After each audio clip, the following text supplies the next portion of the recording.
Welcome to transient state heat conduction, solved using the integral transform, an original concept by Waswa Derek. In this video, we'll explore what really happens when a candle heats one end of a metal rod, and use his approach to predict exactly how long it takes for wax along its length to melt.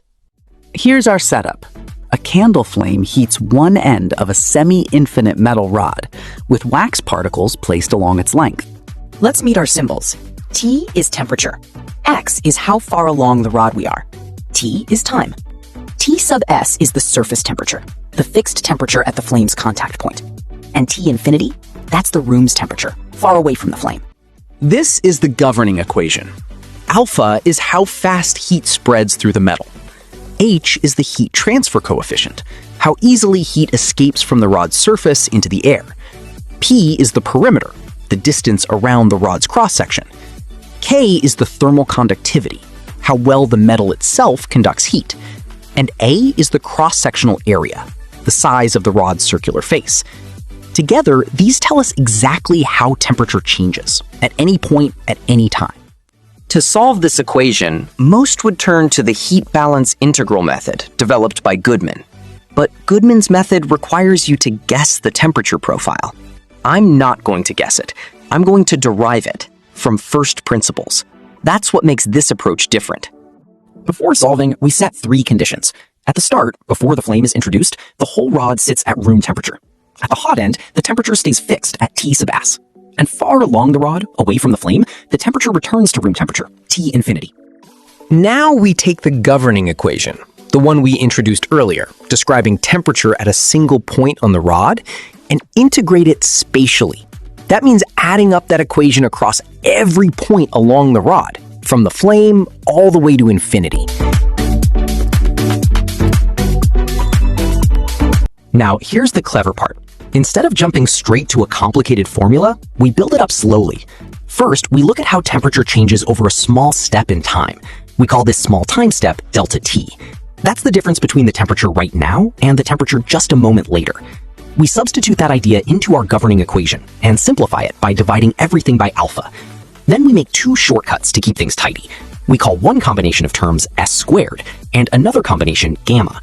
These aren't new physics, just labels that make the equation easier to work with. With those shortcuts, our equation becomes much simpler, clean enough to solve directly. Solving it gives us a general formula involving exponentials. Then we use our boundary conditions from earlier. Remember, temperature can't grow forever far from the flame, and it stays fixed right at the hot end. To narrow that general formula down to one exact answer, the temperature profile, telling us the temperature at any point along the rod.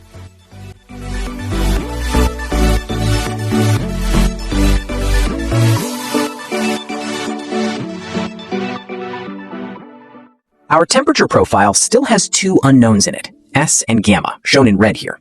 Before we can use this formula, we need to know exactly what they equal. So we go back and solve for each one in terms of time, T. Here's S and here's gamma. Now that we know their values, we substitute both directly into our profile.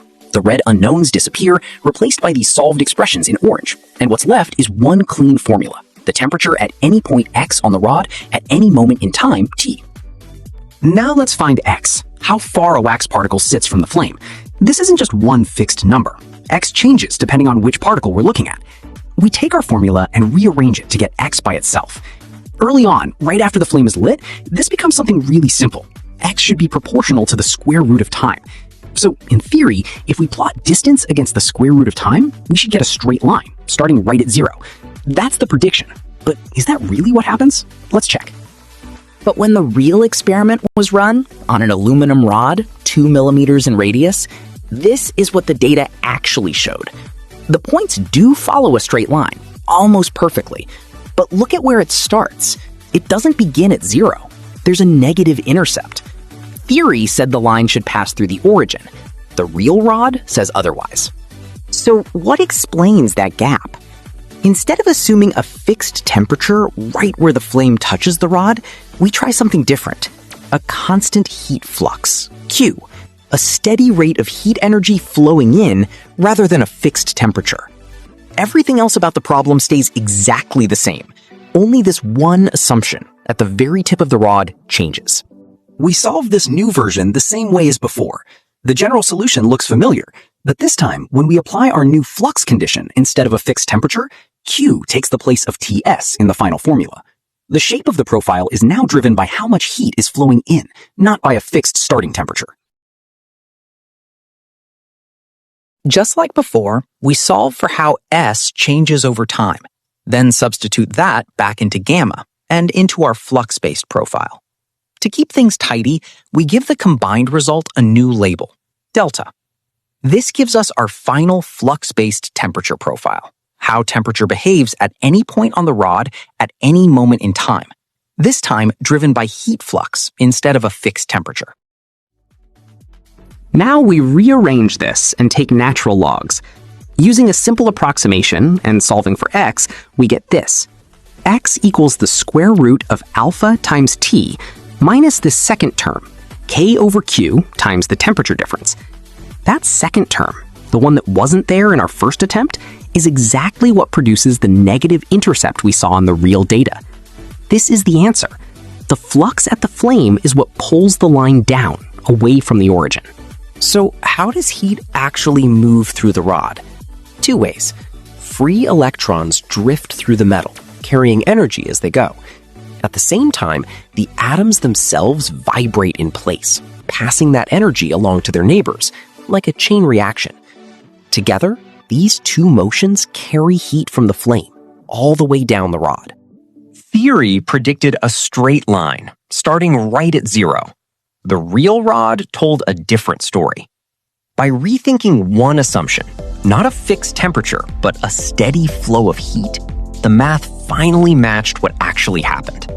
An original derivation by Waswa Derek.